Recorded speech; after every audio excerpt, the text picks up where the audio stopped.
todos. Mais uma semana de estudos, hoje encerrando com a última aula dessa semana, já na segunda parte do Livro dos Espíritos. Antes de iniciar, eu gostaria que algum de vocês, se pudesse, me desse um retorno, se o som tá bom. Já tive alguns probleminhas com o som, então eu gosto de que, se vocês puderem me dar um retorno, para mim ter certeza se eu posso continuar. Boa noite, tudo perfeito. Obrigada, Dê. Obrigada, minha querida. Bom, então vamos lá. Nós estamos, como eu disse, estudando a segunda parte do Livro dos Espíritos, do mundo espírita ou mundo dos espíritos. Estamos no capítulo 1, que fala dos espíritos. Hoje, especificamente, nós estamos na subdivisão forma e ubiquidade dos espíritos. Na questão 88, 89 e 90 dessa forma e ubiquidade dos espíritos, nós vimos que uma figura que nós podemos trabalhar mentalmente com ela acerca do espírito, dessa essência, é que ela é uma centelha divina, um clarão, uma chama. Nós vimos, inclusive, vários comentários sobre a locomoção dos espíritos nos planos espirituais. E aí, então, terminamos a questão 90, hoje continuamos a partir da questão 91. Pergunta Kardec: a matéria opõe obstáculo aos espíritos? Quer dizer, será que a nossa matéria ela é empecilho para o espírito? Vocês vão entender, é preciso que vocês entendam isso. Quer dizer, Kardec está perguntando da matéria do plano dos encarnados, tá? Então, essa matéria nossa aqui, ela opõe obstáculo ao espírito desencarnado? E eles respondem: nenhum. Eles passam através de tudo. O ar, a terra, as águas e até mesmo o fogo lhes são igualmente acessíveis. Volto a repetir. A pergunta e a resposta tratam da matéria no plano denso, no plano dos encarnados, perguntando-se para os espíritos desencarnados ela é obstáculo. Então, nós já falamos um pouquinho sobre fluido cósmico universal, falamos um pouquinho sobre energia, falamos um pouquinho sobre matéria. Quer dizer, a matéria é luz coagulada, matéria é a condensação de energia. E nós vimos que há vários planos da vida.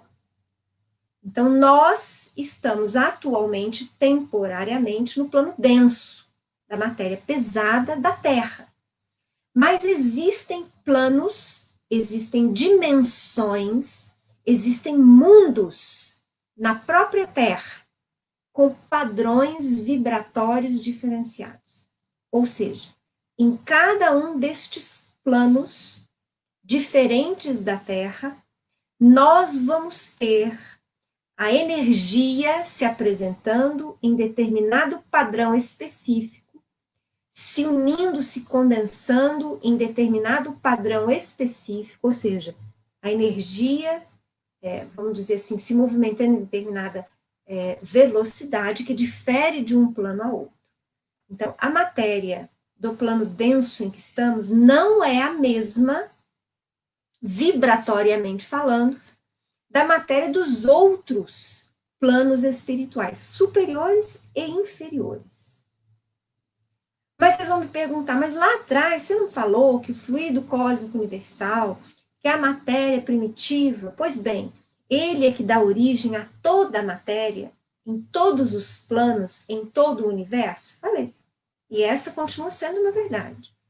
Mas este fluido cósmico universal, combinado infinitas vezes, porque nós não sabemos todas, não há como você traçar, porque a matéria vai se apresentar de forma diferente, não só entre os planos da Terra, mas entre o universo, dentro do universo ela vai se apresentar diferente. E aí vale a pena nós termos a seguinte ideia: para nós, no plano denso da Terra, a matéria opõe obstáculo. Essa matéria, a cadeira que eu estou sentada, a mesa, o livro que eu pego, a roupa que eu visto, tudo, a calçada que eu caminho, né? Então, A matéria que eu encontro no plano denso, onde eu estou experienciando agora, ela põe obstáculo para mim. A matéria que os espíritos desencarnados vão encontrar, vão se deparar com no umbral, também para eles vai opor obstáculo. Para nós, não. Por quê? Porque está em plano diverso, plano vibratório diverso. Em sendo assim, o espírito desencarnado, ao, digamos assim, movimentar-se na Terra, ele não vai encontrar na nossa matéria obstáculo. Ele pode entrar nas casas? Pode. Pode entrar nos carros com a porta fechada? Pode também. Ele pode, dependendo da sua evolução, ele pode ir de um lugar para o outro em questão de milésimos de segundos? Ele pode. Se eu pedisse, se eu me levantasse aqui e pedisse para um espírito desencarnado sentar na minha cadeira, ele conseguiria sentar? Não.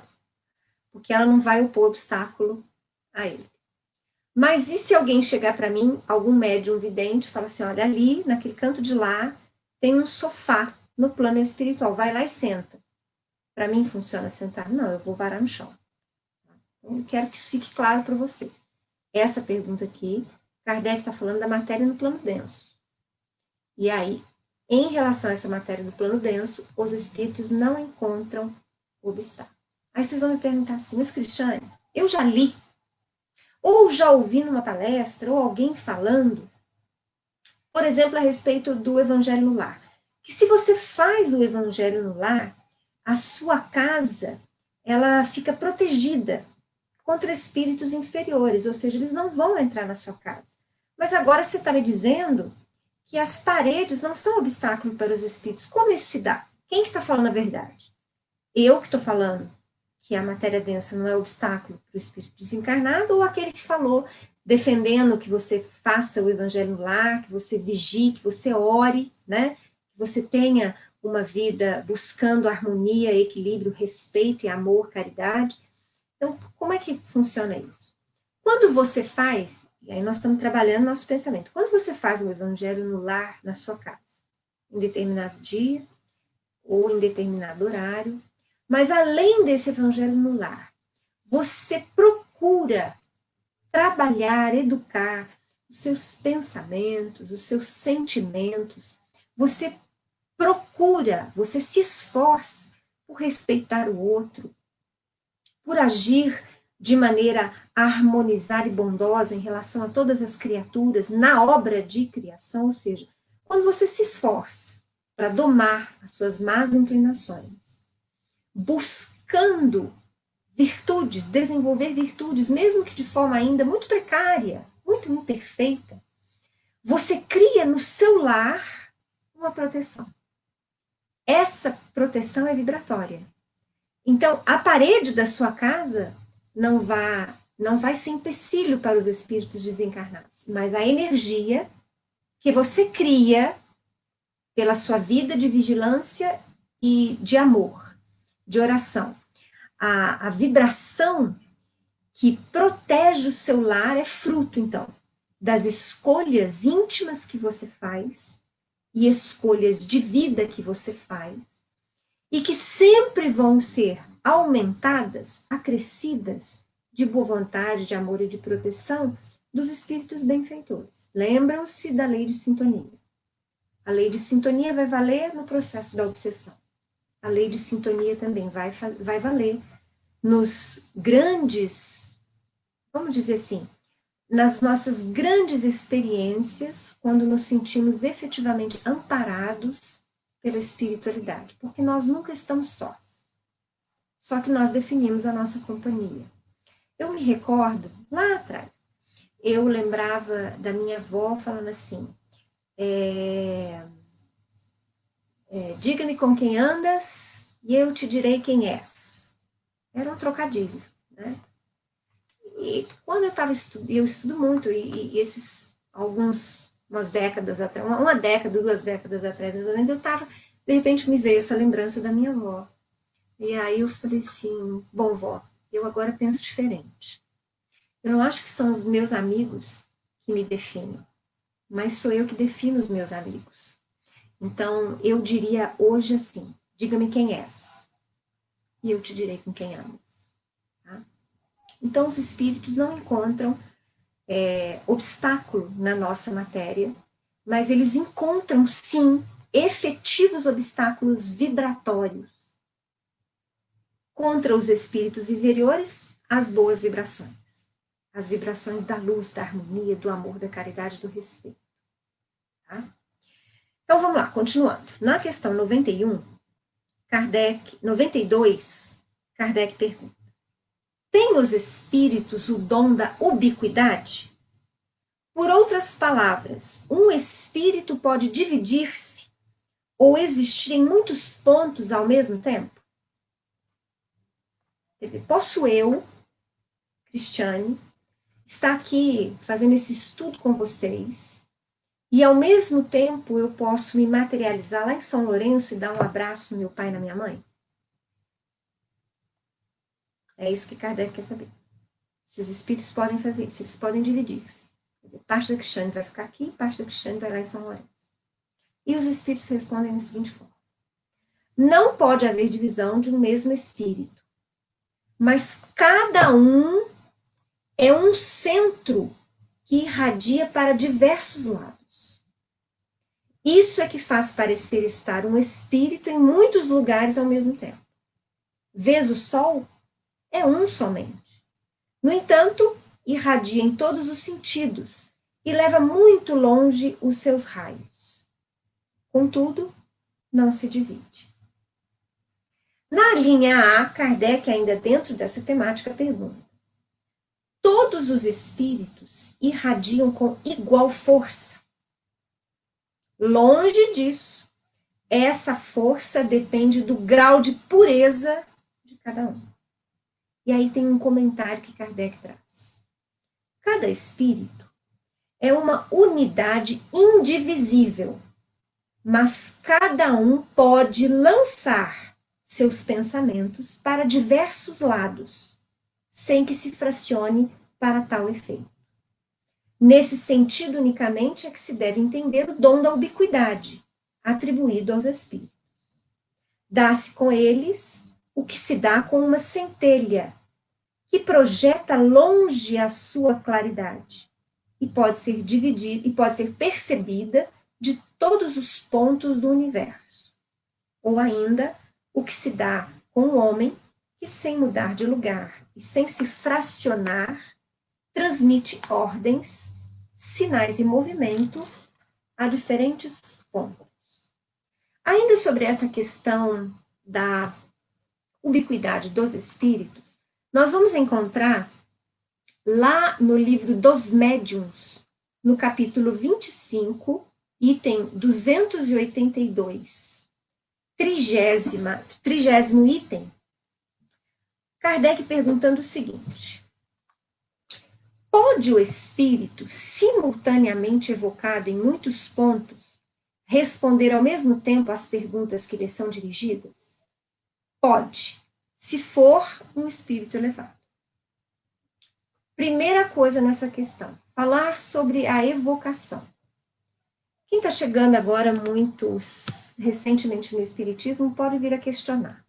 Mas vocês evocam os espíritos? Nas reuniões mediúnicas há a evocação dos espíritos? E eu poderia responder que ou mais. Pelo menos não na Casa Francisco de Assis. Porque cada grupo mediúnico tem das suas características, cada dirigente de mediúnica faz conforme o seu entendimento, conforme a sua consciência e a sua linha de trabalho. Mas, via de regra, os quase 17 grupos mediúnicos que nós temos na Casa Francisco de Assis, aqui em Varginha, nós não costumamos trabalhar com as evocações. Mas por que Kardec trabalhava? Porque Kardec trabalhava. Os grupos espíritas, no início do espiritismo, em meados do século XIX, eles se utilizavam muito das evocações, mas porque eles estavam desenvolvendo uma pesquisa muito séria, um estudo muito sério. Os médiums ainda eram bastante ignorantes. A doutrina estava sendo construída. Então, Kardec sentia a necessidade, assim como outros dirigentes de vários grupos de estudo no mundo todo, de questionar os mentores, outras entidades, espíritos recém-desencarnados ou desencarnados há mais tempo, para que eles pudessem, então, formular as questões para construir essa base do entendimento geral que nós conhecemos hoje como sendo o Pentateuco. São os 5 livros base da doutrina espírita. Livro dos Espíritos, o primeiro, Livro dos Médiuns, Evangelho segundo o Espiritismo, o Céu, o Inferno e a Gênese. Mas e aí? Hoje não pode fazer evocação? Poder pode. Então por que vocês não fazem? Porque nós entendemos em grande parte hoje, pelo menos essa é uma característica dos grupos lá no Francisco de Assis, que o nosso trabalho principal é de socorro, é de auxílio e de aprendizado. Nós não estamos nos caracterizando hoje por pesquisas aprofundadas no campo da doutrina. Hoje você tem muito estudo, você tem incontáveis livros, você tem uma literatura muito rica dentro do Espiritismo. É claro que nós vamos encontrar obras que não são tão boas, obras que não são tão válidas, que você pode, talvez até deva ler, para que você as guarde ou para que você tenha noção daquilo que é certo, daquilo que é errado, do autor que você gosta, do autor que você não gosta, do médium que você aprende a respeitar por conta da postura que ele tem, e do seu estudo e do seu trabalho, e aquele que merece ressalvas. Então, por uma série de motivos, hoje o trabalho no Francisco de Assis mediúnico é mais em relação ao socorro, ao atendimento e ao aprendizado dos médiums e do grupo mediúnico em si. Então, nós não fazemos a evocação. Eu trabalho com um grupo há mais de 10 anos e nós nunca trabalhamos com nenhuma evocação. Mas, volto a repetir, se um grupo se caracteriza, se um grupo mediúnico hoje se caracterizar por uma pesquisa séria, envolvendo médiums sérios, de boa vontade, um dirigente digno, disciplinado, que realmente o intento seu seja a construção, a obtenção de informações sérias, pode evocar? Pode. Quando é que não pode? Quando é só por curiosidade. Quando é só para você ter uma fofoca espiritual, né? Ou quando você quer só uma consulta. Por quê? Porque essa não é uma linha de trabalho no Espiritismo. Quando eu falo consulta, é tipo assim, posso comprar aquela empresa? Eu vou ganhar dinheiro com ela? Ah, qual o número que eu devo jogar na cena? Você pode fazer o fulano gostar de mim? Esse tipo de questionamentos. Então, no Espiritismo, a evocação destas linhas de questionamentos, ela é absolutamente invalidada. Mas se eu tiver uma pesquisa séria, um trabalho sério, um propósito sério, eu posso evocar, sim. Outro ponto dessa questão. Se for um espírito elevado, então há uma condição para que o espírito ele seja detentor daquilo que nós chamamos de ubiquidade, quer dizer, para que ele envie e irradie o seu pensamento ao mesmo tempo para várias partes, há uma condição, a dele ser um espírito superior. Na linha A, nesse mesmo item, lá no Livro dos Médiuns, Kardec pergunta de novo. Nesse caso, quer dizer, do espírito superior, o espírito se divide ou tem o dom da ubiquidade? Quer dizer, Kardec quer saber como que funciona isso. E eles respondem, o Sol é um só, e, no entanto, irradia ao seu derredor, levando longe seus raios sem se dividir. Do mesmo modo, os espíritos. O pensamento do espírito é como uma centelha que projeta longe a sua claridade e pode ser vista de todos os pontos do universo, do horizonte. Quanto mais puro é o espírito, tanto mais o seu pensamento se irradia e se estende como a luz. os espíritos inferiores são muito materiais. Não podem responder senão a uma única pessoa de cada vez. Nem vir a um lugar se são chamados em outro. Um espírito superior, chamado ao mesmo tempo em pontos diferentes, responderá a ambas as evocações, se forem ambas sérias e fervorosas. No caso contrário, dá preferência à mais séria. Então, é algo assim muito interessante, a gente vai trazer aqui um pouquinho de mediunidade também, né? Os espíritos superiores, via de regra, eles não precisam estar no mesmo ambiente dos médiuns que compõem a mesa mediúnica. Então, espíritos superiores e mentores, eles podem trabalhar à distância, pela força da irradiação do seu pensamento. É por isso que, se ele for evocado, se um Bezerra de Menezes for evocado, em 2, 3 ou mais reuniões, ele permanece muitas vezes na sua localidade espiritual, mas o seu pensamento irradia-se. E ele pode, assim, responder a quantas evocações ele recebeu. Mas os espíritos inferiores não conseguem fazer isso. Os espíritos inferiores, em geral, para se comunicarem na mesa com os médiuns encarnados, numa reunião mediúnica, eles precisam estar mais próximos do médium. Ou eles estão mais próximos, estão no ambiente espiritual da casa espírita, onde serão atendidos, ou o médium trabalha com eles em desdobramento. Quer dizer, o médium vai até eles e transmite as informações na reunião mediúnica. Kardec traz ainda, nesse item, no Livro dos Médiuns, um comentário muito interessante. Ele diz o seguinte: é o que sucede com um homem que, sem mudar de lugar, pode transmitir seu pensamento por meio de sinais perceptíveis de diferentes lados. Eu acho que a gente está fazendo meio que analogicamente, né? Um trabalho de ubiquidade. Eu estou na minha casa falando, existem vários computadores ligados recebendo as minhas palavras, as minhas imagens. Mas se nós não tivéssemos a instrumentação eletrônica, quem sabe nós poderíamos transmitir também pensamentos e radiações somente pela força do pensamento. Tá? Se a gente fosse superior, dava para fazer isso. Como a gente não é ainda, nós precisamos do aparelho eletrônico. Mas continua Kardec. Inquirieis esta noite, numa sessão da Sociedade Parisiense de Estudos Espíritas, na qual fora discutida a questão da ubiquidade, um espírito ditou espontaneamente a comunicação seguinte. O espírito se chamou Channing. Então, Channing dita a seguinte mensagem: inquirieis esta noite qual a hierarquia dos espíritos no tocante à ubiquidade. Comparai-vos a um aerostato. Aerostato é um balão.